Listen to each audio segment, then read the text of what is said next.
Good morning. সকাল সকাল চা আর পপ নিয়ে আসছি, হাজব্যান্ড আর আমি মিলে মিশে খাবো। তো ওয়েদারটা খুব খারাপ আর মনটাও খুব একটা ভালো না।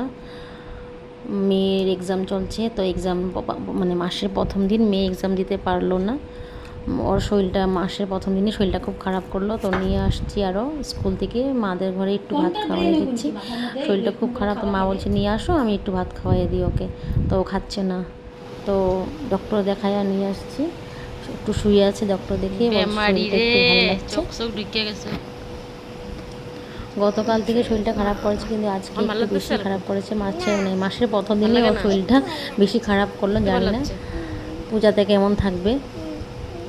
তো ডক্টর বললো যে ওর ইনফেকশন হয়েছে আর কৃমি হয়েছে। জুস এসব খেয়েছিল, জুস আর চিপস বাচ্চাদেরকে দিতে না, তবুও খেয়েছে জোর করে।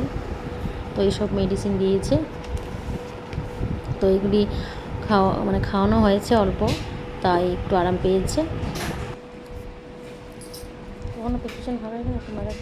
ও বলছে যে খিচুড়ি খাবে, তো আমি খিচুড়ি বসিয়ে দিয়েছি। আর ওর একটু শরীরটা ভালো লেগেছে, তার জন্যে ও একটু লেখছে আর কি, টাইম পাস করছে, ড্রয়িং করছে। তো বাচ্চারা তো শুয়ে থাকতে পারে না, তো খিচুড়ি খাবে। ডাক্তারও বলছে খিচুড়ি দিতে আর একটু গেলা ভাত দিতে। তো খিচুড়ি খেয়েছে, মোবাইল দেখে খিচুড়ি খেয়েছে আর এনজয় করছে। তো বিকালে একটু ওষুধ ছিল, তো সেটা খাওয়াবো এখন।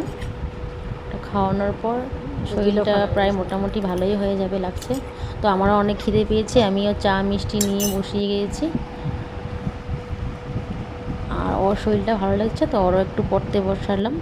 ওর এক্সাম আছে, ম্যাথস এক্সাম, 2টা এক্সাম তো ভালো হয়নি। চলো tata, bye bye, next video দেখা।